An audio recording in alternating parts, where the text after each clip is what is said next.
दर्शकों, आप देखना शुरू कर चुके हैं बापू वार्ता न्यूज नेटवर्क। इस वक्त हम गोंदिया जिले में मौजूद है और गोंदिया जिले की आज हम बात करेंगे। बात ऐसी है कि गोंदिया जिले में आपने देखा होगा आए दिन मेडिकल कॉलेज को लेकर खबरें प्रकाशित होते रहती है और खबर प्रकाशित होते ही अगर मुद्दे आते हैं सामने तो मुद्दे की बात कही जाए तो भ्रष्टाचार भ्रष्टाचार भ्रष्टाचार और भ्रष्टाचार को लेकर कई सारे मामले सुर्खियों में बने रहते हैं। संबंधित अधिकारी क्या भ्रष्टाचार में लुप्त रहते हैं या कहीं ना कहीं संबंधित अधिकारी अपने ही अधिकारी को बचाने का प्रयास करता है। कई सारे जो मामले हैं वह मीडिया के आगे आते रहते हैं। लेकिन आज हमारे साथ में जो है कांग्रेस कमेटी के शहर के अध्यक्ष एडवोकेट योगेश अग्रवाल बापू, आज हम इनसे खास मुलाकात करेंगे। अग्रवाल जी, आपका चैनल में स्वागत है। नमस्कार। क्या बताना चाहोगे अग्रवाल जी, जैसे कि अभी कुछ दिन पहले आपने जो है मेडिकल कॉलेज को लेके मीडिया के जरिए जो बात रखी थी मीडिया में और सुर्खियों में मामला बना हुआ था। सन 2016 में गोंदिया का मेडिकल कॉलेज की स्थापना की गई। जिस समय सरकार का विरोध होते हुए भी हमारे कांग्रेस पक्ष के आमदार उस समय थे जिन्होंने कोर्ट में जाकर के यह मेडिकल कॉलेज लाने का कार्य किया। जनता में एक हर्ष की लहर थी कि गोंदिया के स्वास्थ्य सुविधा के लिए मेडिकल कॉलेज एक मील का पत्थर साबित होगा, क्योंकि आए दिनों हमारे गोंदिया के मेडिकल कॉलेज में पूरे जिले का भार उसके ऊपर रहता है। सारी आरोग्य की समस्याएं न कि गोंदिया जिले का, बाजू के बालाघाट जिले का भी भार हमारे गोंदिया के मेडिकल कॉलेज पे रहता है, जिसमें सैकड़ों मरीज, सैकड़ों रुग्ण वहां इलाज कराने के लिए आते हैं और इसी आस से आते हैं कि उन्हें एक अच्छी स्वास्थ्य सुविधा मिलेगी। हमें भी खुशी थी 2016 में कि हमारा मेडिकल कॉलेज यहाँ पे बन जाएगा और यहाँ पे सभी प्रकार के हमारे जो सुविधाएं हैं, क्योंकि पहले हर चीज के लिए छोटी छोटी तकलीफों के लिए नागपुर जाना पड़ता था और लोगों के पास इतनी आर्थिक स्थिति नहीं थी कि वे नागपुर में जाके अपना अच्छा इलाज करा सके।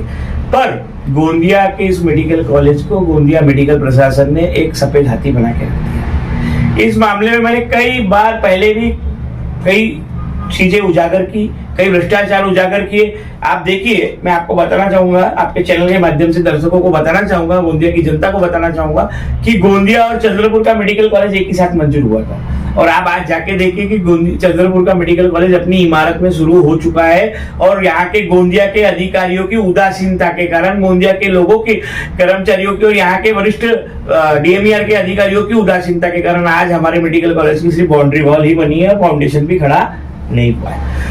भ्रष्टाचार की अगर बात करें तो गोंदिया मेडिकल कॉलेज भ्रष्टाचार का एक बहुत बड़ा अड्डा बन चुका है। मैं आपको ये बताना चाहूंगा कि लगातार अभी मैं विगत कई दिनों से गोंदिया मेडिकल कॉलेज पे मैंने एक विशेष फोकस बना के रखा है और मैंने यहाँ के अधिष्ठाता जो भ्रष्टाचार में इतने लिप्त है, ये नालायक अधिष्ठाता, मैं नालायक अधिष्ठाता इसलिए कह रहा हूं क्योंकि जो लायक नहीं होता उसे नालायक कहा जाता है और इसलिए ऐसे नालायक अधिष्ठाता हमारे गोंदिया के, जिन्होंने अधिष्ठाता पद के जो लायक नहीं है उन्होंने हमारे मेडिकल कॉलेज को पूरा का पूरा रखड़ दिया है। आज हमारा मेडिकल कॉलेज की परिस्थिति ऐसी हो चुकी है कि वहां पे पूरा का पूरा भ्रष्टाचार का बाजार उन्होंने बना के रखा है। मैं आपको बताना चाहता हूं कि वहां पे जो कर्मचारी 2016 में आए थे, 2016 से आज तक के 8-8, 6-6 दिन बदल गए, पर कर्मचारी उसी टेबल पे वहीं पे बैठा हुआ है और भ्रष्टाचार की उगाही कर रहा है। आपको मैं बताना चाहता हूँ यहाँ इतना बड़ा भ्रष्टाचार है जिसे आपकी नजरों में लाना बहुत जरूरी है, क्योंकि यहाँ सिर्फ अपने स्वार्थ के लिए, अपने अधिकारियों को लाभ पहुंचाने के उद्देश्य से काम किया जा रहा है। यहाँ पे एक टेबल पे एक कर्मचारी लगभग 9 वर्ष से काम कर रहा है, जो एकदम वित्तीय टेबल है, खरीदी का टेबल है, उसे 9 वर्ष से एक ही टेबल पे कार्य क्यों दिया गया, यह भी एक प्रश्न चिन्ह है। अच्छा, आपको मैं बता देना चाहता हूँ, किसी भी कर्मचारी को एक टेबल पे ज्यादा से ज्यादा 3 साल और एक जिले में या एक स्थान पे ज्यादा से ज्यादा 5 साल वो काम कर सकता है, पर गोंदिया में 9 साल से लगातार 8 साल से 9 साल से ऐसे कर्मचारी काम कर रहे हैं जिनका प्रमोशन तो होता है तो जनरली उन्हें बदली कर ही दी जाती है, पर जिनका प्रमोशन भी गोंदिया में ही किया गया। यह डीन की कार्य क्षमता पे, कार्य प्रणाली पे सवालिया निशान है। आपको मैं बताना चाहूंगा आपके चैनल के माध्यम से कि ऐसे एक ही कर्मचारी नहीं है, यहाँ पे ऐसे कई कर्मचारी है। अधिष्ठाता हमारे गोंदिया के जो डीन है वो इतने मगरा गए हैं इतने दम्भी हो गए हैं, उन्हें लगता है कि डीएमईआर के वरिष्ठ अधिकारी उनका कुछ बिगाड़ नहीं सकते। आज एक आर्थिक व्यवहार का एक टेबल उन्होंने एक क्लर्क को देने का नियम रहता है, पर उन्होंने एक स्टेनो को दे दिया। अब अंशु लिपिक का कार्य, स्टेनो का कार्य रहता है अपने वरिष्ठ अधिकारी के दिए गए पत्रों का डिक्टेशन का काम करना, उन्हें हेल्प करना, उनके साथ उनके पत्र व्यवहार को मैनेज करना। पर ये जो हमारे गोंदिया के डीन है, इन्होंने अपने स्वार्थ के लिए ऐसे एक अंशु लिपिक को एक आर्थिक व्यवहार का टेबल दे दिया। मैं एक और बहुत बड़ा बात बताना चाहूंगा आप लोगों को कि यहाँ पे मुझे जो जानकारी मिली है कि जैसे जो बच्चे यहाँ अभी लगभग 2-3 बैचें यहाँ पे पास हो चुकी है, 3 बैचों में पास होने के बाद उन्हें इंटर्नशिप करनी पड़ती है 1 साल की, और 1 साल के इंटर्नशिप के बाद उन्हें GR1 के रूप में उसी हॉस्पिटल में नियुक्त किया जाता है, जिसके लिए बहुत हमारे जो गुप्त सूत्रों से हमको जानकारी मिल रही है कि यहाँ के कर्मचारियों द्वारा अधिष्ठाता के वरद हस्त से उनकी छत्र छाया में उनसे 1-1 लाख रुपए की मांगनी की जा रही है। ऐसी चर्चा पूरे कैंपस में, पूरे गोंदिया शहर में व्याप्त है कि अगर आपको डॉक्टर का GR1 बनना है, 6 महीने का ऑर्डर लेना है, 1 लाख रुपए चढ़ावा चढ़ाइए और GR1 का ऑर्डर ले जाइए।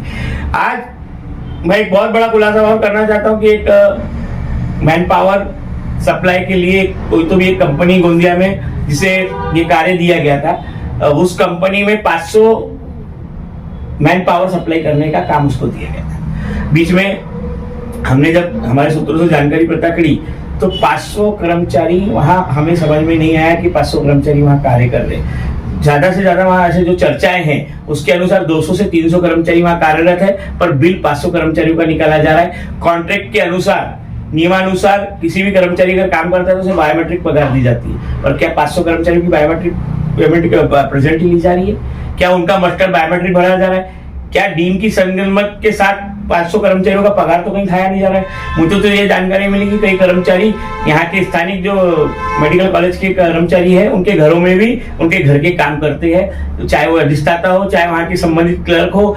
ऐसे 500 कर्मचारियों का भी थातर मातर काम यहाँ किया जा रहा है, जिसमें लाखों रुपए का भ्रष्टाचार लिप्त समझ में मुझे आता है। क्योंकि 500 कर्मचारी अगर आप देखें तो 500 कर्मचारी अगर आउटसोर्सिंग में काम कर रहे हो और खुद मेडिकल डीएमईआर के 1000 कर्मचारी, अरे हमारा हॉस्पिटल ही 300-400 बेड का है, और अगर 1000 डीएमईआर के कर्मचारी और 500 ये 1500 कर्मचारी अगर एक पेशेंट के पास रहेंगे तो लगभग एक पेशेंट को 3-3, 4-4 लोग एक साथ आजू बाजू में खड़े नजर आएंगे, पर ऐसा कुछ नजर आता नहीं है। यहाँ पे हमेशा एक अलावा जाता है कि डॉक्टर नहीं है, सुविधाएं नहीं है, ये नहीं है, वो नहीं है। आज बड़े बड़े HODs यहाँ पे अप डाउन करते हैं, नागपुर से आना जाना करते हैं, महीने में 4 दिन आते, 3 दिन आते और पूरे महीने भर की पगार लेके अपने गांव में अपना बढ़िया से बढ़िया प्राइवेट क्लिनिक चला रहे। ऐसी भी हमारी जानकारी यहाँ से प्राप्त हुई है। यहाँ पे भी ये परिस्थितियां हैं कि स्वच्छता का अगर आप जाके देखें तो गंदगी का आलम बना के रखा गया है गोंदिया में। समय पे कोई डॉक्टर अवेलेबल नहीं रहता, वो इंटर्न जो बच्चे लोग सीखे हुए हैं, जो बच्चे यहाँ पे सीखने के लिए आए हैं, उनके माध्यम से पूरा हॉस्पिटल को चलाने का कार्य ये अधिष्ठाता के अंतर्गत किया जा रहा है। अभी यहाँ पे एक एओ है जो पूरे जनता में जग जाहिर है कि वो मध्य प्राशन करके पूरे कार्यालय में सही तरीके से नौकरी नहीं करते। उनके खिलाफ उनके कार्यालय की कई महिला कर्मचारियों ने भी शिकायत की थी। उसके पूर्व कोई एक कर्मचारी ने उनके खिलाफ शिकायत की, जिसकी इंक्वायरी भी अधिष्ठाता के पास आई थी, पर अधिष्ठाता ने उस इंक्वायरी को दबा के अपने कार्यालय को स्वच्छ छवि बताने का काम किया। और आज भी वो 9 वर्षों से वही एओ, पहले यहाँ पे जूनियर पोस्ट पे थे, उसका प्रमोशन होकर भी वो यहीं पे 8 वर्षों से 7 वर्षों से काम कर रहे। ऐसा भयंकर भ्रष्टाचार। अभी आपको एक चीज पे और बोलना चाहूंगा कि यहाँ पे कोरोना काल के समय पे जो ऑक्सीजन गैस की उपलब्धता लगती थी, कोरोना काल में जिसका मांग बढ़ गई थी, उसके लिए सरकार ने आनंद फानंद में 3 ऑक्सीजन के प्लांट खड़े किए। SLA PLA प्लांट यहाँ पे लगभग 3 खड़े किए, जिसमें से 2 प्लांट जो है वो KTS के शासकीय वैद्यकीय रुग्णालय के प्रीमाइसेस में खड़े किए गए और एक गंगाबाई के रुग्णालय के प्रीमाइसेस में खड़ा किया गया। अभी जो चर्चाएं चल रही है, जो जानकारियां निकल के बाहर आ रही है, उसके अनुरूप वह जो प्लांट है उससे के होने के बाद यहाँ किसी भी प्रकार की बाहर से गैस खरीदी नहीं की जानी चाहिए थी। जितनी गैस लग रही है उससे ज्यादा की उत्पादन क्षमता के प्लांट यहाँ पे खड़े कर दिए गए थे।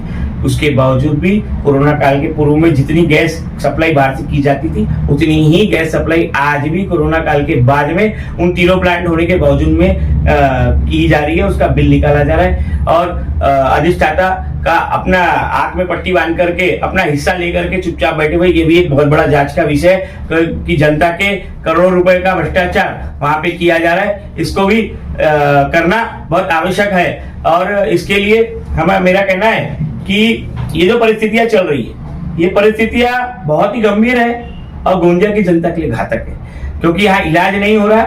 यहाँ सिर्फ और सिर्फ अपने धन उगाही के लिए, अपने स्वार्थ के लिए अपना मेडिकल कॉलेज चलाने का काम किया जा रहा है।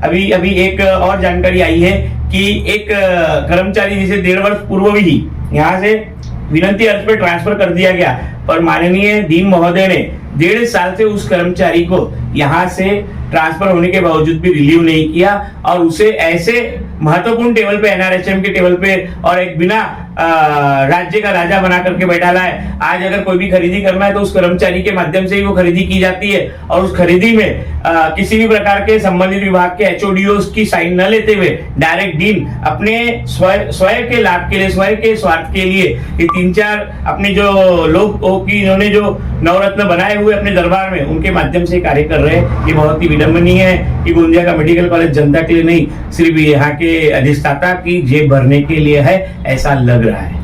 तो दर्शकों, ये थे हमारे साथ में कांग्रेस कमेटी के शहर अध्यक्ष एडवोकेट योगेश अग्रवाल बापू, और इन्होंने जो है आज मेडिकल कॉलेज को लेकर वैसे यहाँ पे जो कई वर्षों से यहाँ पे स्थायी कर्मचारी बन बैठे हैं उनके ऊपर भी आरोप लगाया। वैसे ही जिले के जो अधिष्ठाता है उनके ऊपर भी आरोप लगाया कि भ्रष्टाचार में कहीं न कहीं लिप्त है, इनका हाथ है, ऐसा उन्होंने आरोप और संशय जताया। कई सारी उन्हें जो है सूत्र के हवाले जानकारी प्राप्त हुई, उस जानकारी के अनुसार उन्होंने अपनी बातें भी रखी है। तो दर्शकों, बहुत ही जल्द अगले पार्ट में पार्ट 2 के साथ मिलेंगे। गोंदिया से देवेंद्र दमाई।